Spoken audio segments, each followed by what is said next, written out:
there, welcome to the Cloud Security Podcast by Google. Thanks for joining us today. Your hosts here are myself, Timothy Peacock, the Senior PM for Risk Analytics and Cloud Threat in Google SecOps, and Anton Chuvakin, a reformed analyst and senior staff in Google Cloud's Office of the CISO. You can find and subscribe to this podcast wherever you get your podcasts, as well as at our website, cloud.google.com/podcasts.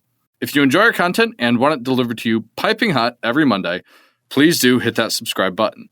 You can follow the show, argue with us, and the rest of the Cloud Security Podcast listeners on our Google Cloud Security community page. Without any further ado, let's turn things over to today's guest.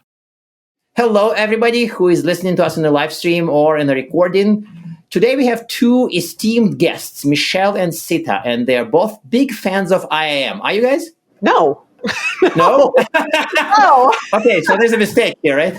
Well, I've written about how much I hate IAM, and I always, when I give talks, I always talk about how much I dislike it, but I know it's important. But it's sort of like flossing, you know? You don't like it, but you do it? Yeah. Yes, and I think your very famous I hate IAM, but I need it desperately blog is definitely required reading for people listening to this episode because, well, first thing, Michelle needs more views on her blogs, and second, it's a genuinely fun blog.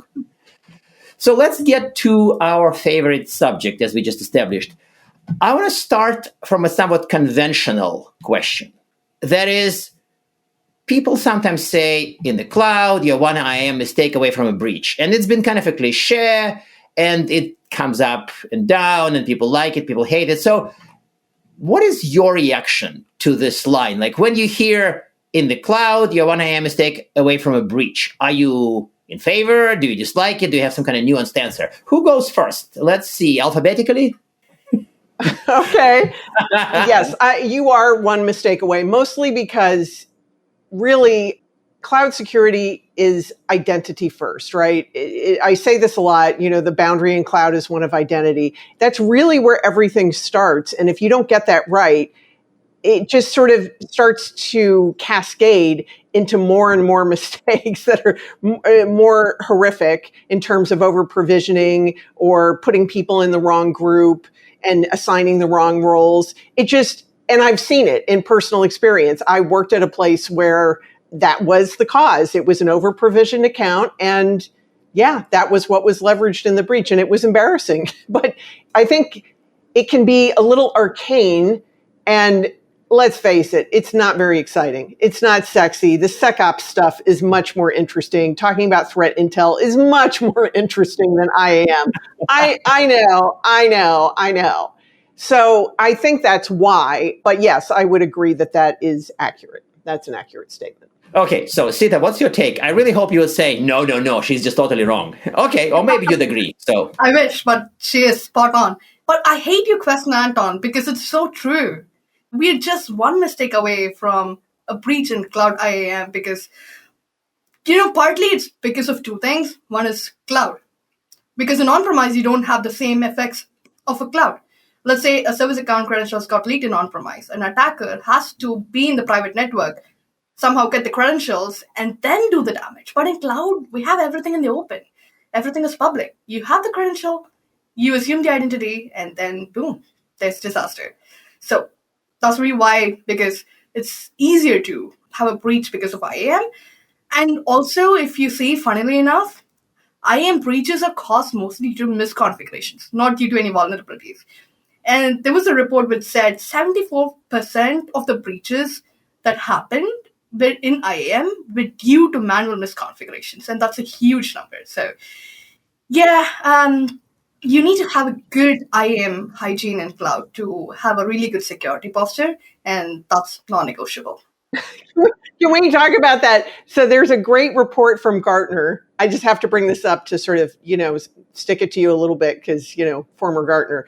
More than 95% of infrastructure as a service accounts use less than 3% of the entitlements they're granted. I love that. That is kind of mind-blowing, though. This is depressing and mind-blowing at the same time. Yeah. I think that for this just sheer percentage and sheer coverage, my previous scary number from cloud was the percentage of containers with SSH access, which I assume to be zero. I mean, in the normal sane world, that's zero, right? Zero is the right number. So but to me, the 95 and 3% is similarly scary/bizarre. It's like a horror movie noir kind of data point. It's scary, but it's not actually quite surprising because no one cleans up tech debt. We all know it. We've all been there. And IAM tech debt is the worst. I've never seen every time you try to, it's like, I was talking to Sita the other day and I said that IAM is kind of like, IAM cleanup projects are like IPv6 projects. Everybody goes, yeah, we need that IPv6. We need to convert all our IPv4. And then everybody goes, nah, we're just going to do translation at the edge. It never comes up again. I mean, so let me use this opportunity to sort of gently push against the whole one IAM mistake from a breach, because what about auxiliary layers? What about NetSec? What about things like EPCSC in case of Google Cloud? And yes, you can gently push against my push by saying they're all controlled by identity. But these are more than one mistake. Then you have to make two mistakes. You have to have a mistake in the primary access, and you have to have another mistake in configuring, say, VPCSC. So are you sure that in a well-designed cloud environment, you are still one IAM mistake away from breach? No. No. Okay, we're assuming a good design, but how many people measure twice and cut once, really? Especially with IAM. They just want to get in and like, techie's going to tech, right? They want to be hands-on keyboard. And IAM architecture, it's a design. It's like, you pull down your org chart, you do persona mapping, you make sure you understand what everyone's job function is, you map it to a group. There's a lot of actual paperwork, and nobody really wants to do that. Nobody wants to sit down and do that planning because, resource hierarchies and organization layouts, it's not exciting. So you're kind of going with it never happens. You're going with, well, architected, what do you mean that never happens? Like, that's your answer. Yeah, it's kind of like, I'm just telling you what I've seen in organizations over and over again is that you get there, and I was at one organization. I'm not going to name names, of course, unless you buy me a drink later. But I've been in places where it was caused by a compromised account, an identity, and they talk about how they're going to mitigate it. And I was in a meeting, and I have this really good friend who loves IAM. My friend Nagesh just loves it. And I remember being in a meeting with him, and they were like, oh, we're going to put these new firewalls. We're going to do this super segregation and segmentation down. They're going to be super small. I went, well, what about identities? Oh, that's out of scope. I went, oh, no. Like, that's not out of scope. And we start arguing, and then Nagesh just goes, Michelle's right. And that's when I called CNN because I, of course, wanted it, the world to know that somebody said I was I hope right. you're joking about CNN, but let's... But yeah, so that's just my example of how common it is. I mean, Sita and I have also experienced this together when we work together, that I'm, constantly nitpicking when we set up accounts ourselves. So, Yeah, it's not always the fancy stuff that ends up causing the problems, but it's more like the overlooked stuff. Recently, there was a vulnerability that was discovered in a public Docker container in Docker Hub, which had a leaked admin access account to a really powerful core Python repository. And that was caught. And it's so, beyond me to imagine the consequences we would have had, but it's always the stuff that we overlook, the small ones that ends up causing the really bad, dangerous effects. And it's our fault. I mean, the roles are bizarrely named. That's why you have to plan as well. Because if you ever look at IAM, I mean, it's like I used to be a SendMail admin, and reading the sendmail.cf file, I know I'm dating myself, right? But, you read that file, and the statements in it are very arcane. So it's pretty simple to mess up. That's why the planning's so important. It's not that people want to do the bad thing. They just don't have the time, right? It's too hard, to be honest. I think that makes sense. I think it's also kind of brings the real world back in the story. I want to handle the one more popular cliche connected to IAM, and it's this whole identity is the new perimeter. Like, I think I've heard that probably in the early 2010s. I don't know. Like, I'm thinking that it's another one that just floats from report to report, from paper to paper. So Sita, what's your reaction to this whole identity is the new perimeter? Can you break that down in simple terms to people who are maybe not deep in IAM? For sure. I think at the core of it, the concept is really simple, because identity was the next logical thing to do. So every interaction with the system or a data, resource, a platform, everything's tied to an identity.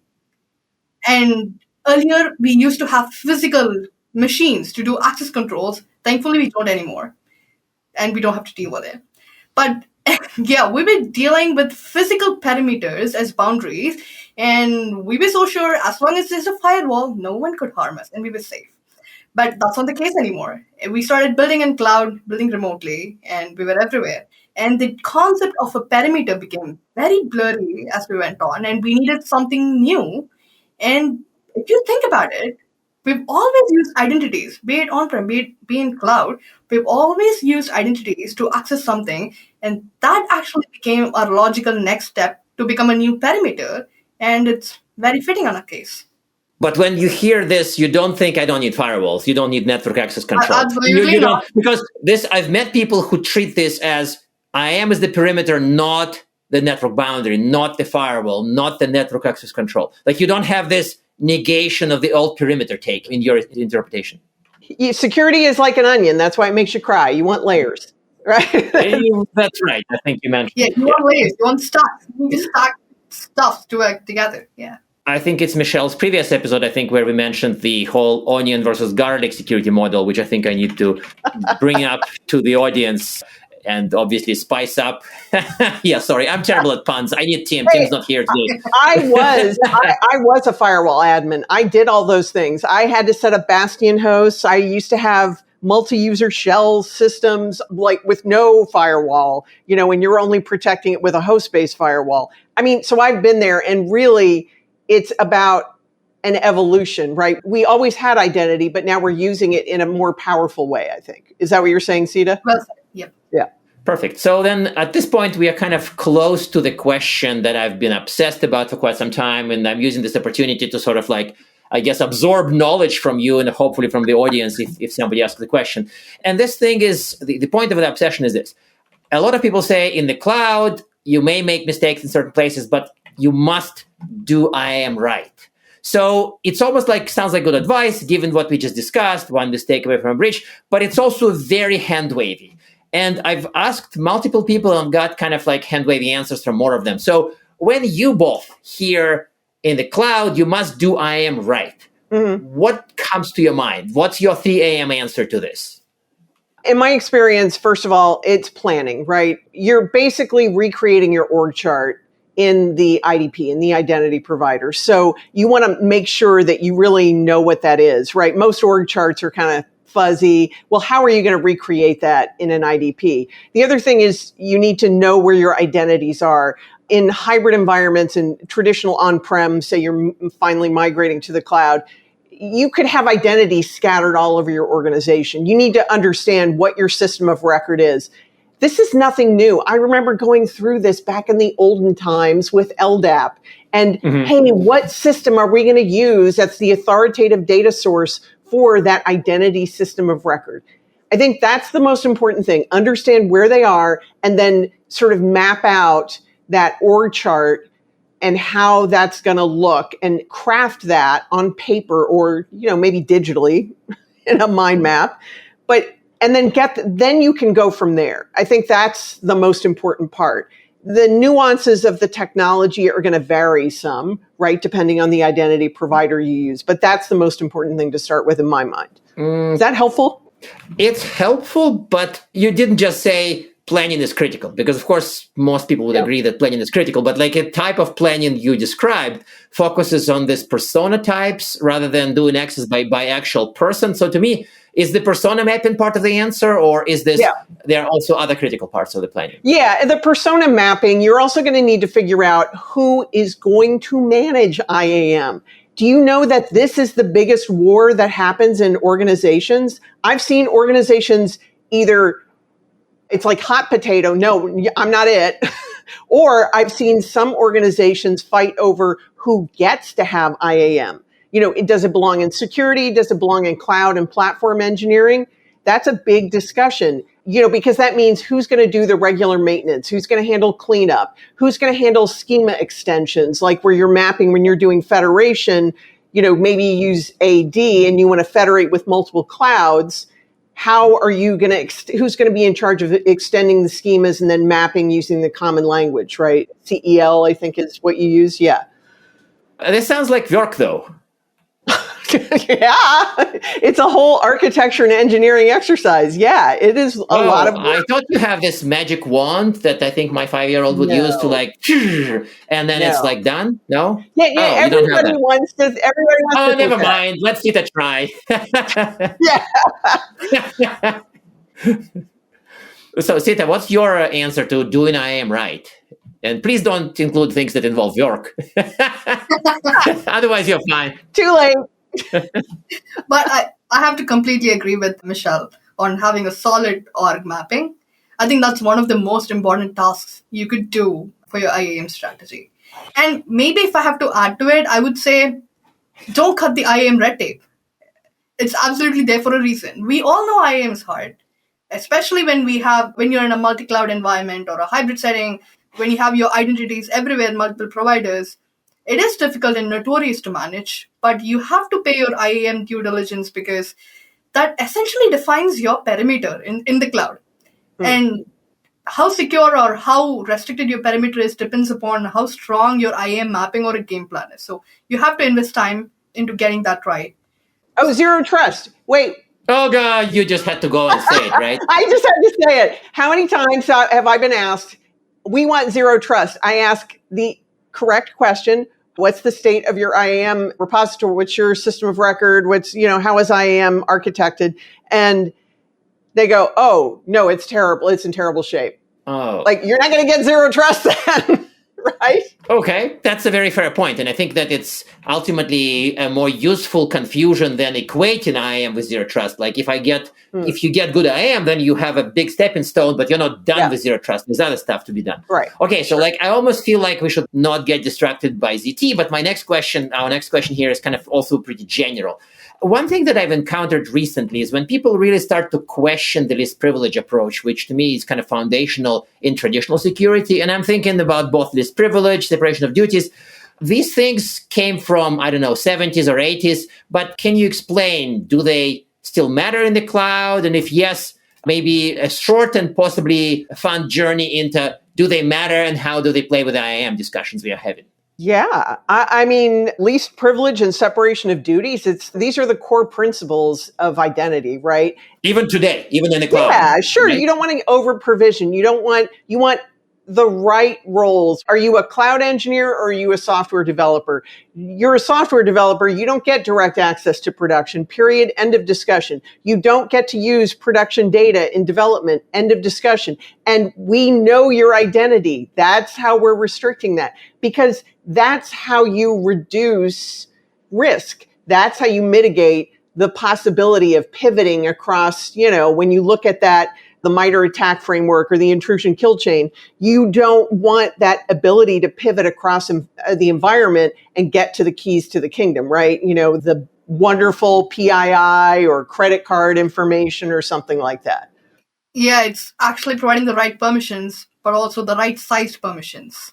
But you're saying that there is a way to do it even in rapidly changing, very dynamic, very multi-party cloud environments where there are developers, multiple teams, this entity, that entity, customers, employees. You're saying that it's not a hopeless quest to go for least privilege.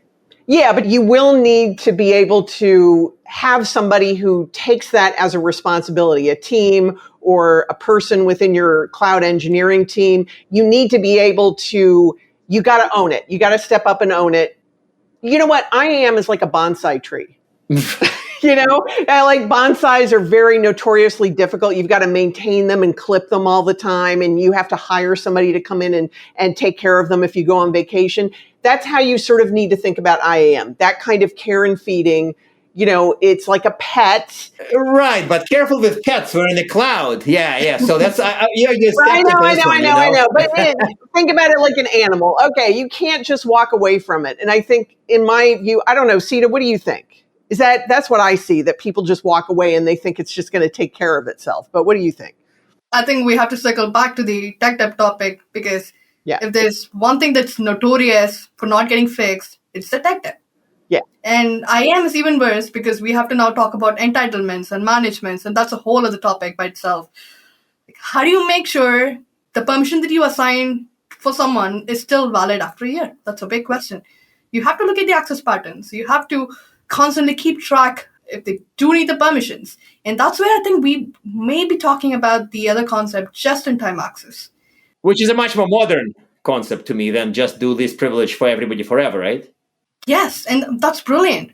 Because, maybe let's take the case of someone who's doing the compliance work. Maybe an auditor needs access to your dashboards or databases to do a compliance. And that's for a very limited period of time.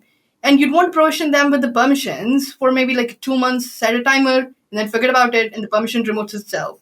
Rather than, you're going to having to pull, remove the permissions, and doing the stuff manually. So, I think that's a brilliant one. How many times have I seen a Cisco support account in somebody's firewall? I mean, it's a concept, right? You're asked by a support person, oh, can you give me access? And nobody ever takes it out, right? And that's the account that gets compromised, right? It's like the long lost secret. But I feel like in some environments, the secret is becoming more lost over time. That's the source of my nervousness, is not that it's a lost secret, but it's also kind of more lost over time. At least that's, for me, is one of the signs I've seen, is when people say, oh yeah, everything's so dynamic, I'm going to lose this privilege, I'm just going to over provision. But then they end up in the news, as we discussed, right? Like, they throw it out. Okay, so on this depressing side, we have about 5 minutes left, and we have one very, very fun question that I always have to ask, and it's the pet peeves. I think that's another one that goes to both of you, and let's go in the reverse alphabetical order and start with Sita. So what are some of your IAM pet peeves? Presumably learned from clients, picked in a dark alley when you're walking in the park. I don't know, like, it doesn't matter the source. Don't name clients ideally, but IAM pet peeves. For sure. I think if you're talking about pet peeves, we can all take roundtable turns and then go on for days. Yes, you limit to 6 hours. Oh, sorry, 6 minutes. I think maybe the top two for me would be not doing MFA. Because, Michelle has this funny saying, MFA is like exercise. It's good for your health, but you still don't do it. And that's like beyond us. Because, you could have the best possible passwords in the world, but what happens in case of a breach? It doesn't have to be a first-party breach, maybe a third-party breach. Your password gets compromised. You need to have a backup. Like, when a building's on fire, it's not enough if you have a fire escape plan. You also need a fire extinguisher. You can't question, why do I have this? You need to have both for emergency. So, doing MFA, not doing MFA is probably one of it. And maybe the other one is long lost secrets, like we spoke about. Like, setting something, forgetting, provisioning, over-permissioning, and then that stays on forever, conveniently for some attacker to like exfiltrate your sensitive data over time. There was a particular case a few years ago where an attacker tried to exfiltrate sensitive information for years together after the initial compromise. So, we'd want to avoid that kind of situation by tying it back to the just-in-time privileged access and also maybe break-glass mechanisms. That's another great one. Like, just because someone has an admin access, they shouldn't be able to use it. You need a justification, a paper trail. Oh, that's my pet peeve. That's my pet peeve. Overlapping pet peeve. Let's do it. Yeah. Okay. My first major pet peeve, and it sounds so boring. I sound like a school teacher here. I should do this. Failing to plan, right? I think because it's so boring. And when you start in cloud, you want to go and you want to try things out and you want to play with things and get things working, but nobody wants to slow down. Wait a second. It's like, I'm the bad news. I'm the grump. No, we have to plan. But that's my pet peeve. I really like to see, I'm really in love with resource hierarchies and organizational structures and replicating that. I want to see that. Like, I'm a nerd, for example, for the file system hierarchy standard. I want to see that laid out in identity, right? So failing to plan, because nobody ever wants to come back and fix things later. It's really hard because you inevitably will mess things up, right? And then I have seen this happen way too many times, giving founders the root or the super admin account, right? Because they don't want to be locked out, right? They think, oh, but I need to be... But that's a startup, small company problem, right? Yeah. Well, I once worked at a software company where we acquired a smaller software company and the founder left and they had lost the root account. So that was I want to laugh, but I'm not laughing because this is sort of unfortunately makes sense. That's the thing. well, and I've had another problem. I mean, this isn't necessarily cloud, but it was with one of those digital ad plugin companies, and the CEO had super admin rights to the console. This guy got phished, and they had been trying to compromise a major media publication, and they couldn't do it, but they were able to do it through the ad plugin company because they were able to phish this guy. So it can be very impactful when people don't really walk that out and think, oh, those are the consequences that can occur. So those are my pet peeves. Cool. I love those. And I think that I like how they are both nuanced, but also broadly applicable. So thank you very much to both of you. So Tim usually asks our favorite closing questions. And of course, this is one tip and some reading materials. I think that let's do maybe one tip each and one link. I mean, for links, I'd probably use your blogs. These are amazing. Yeah. Not only I hate IAM, and of course the IAM is a mountain blog, but anything else. One tip, one piece of reading for the audience. I would say least privilege.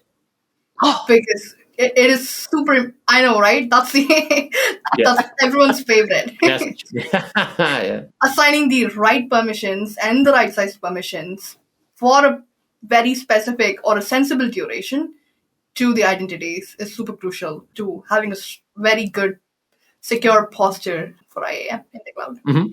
And reading and thinking. I was about to say the blogs that we wrote, but you stole it.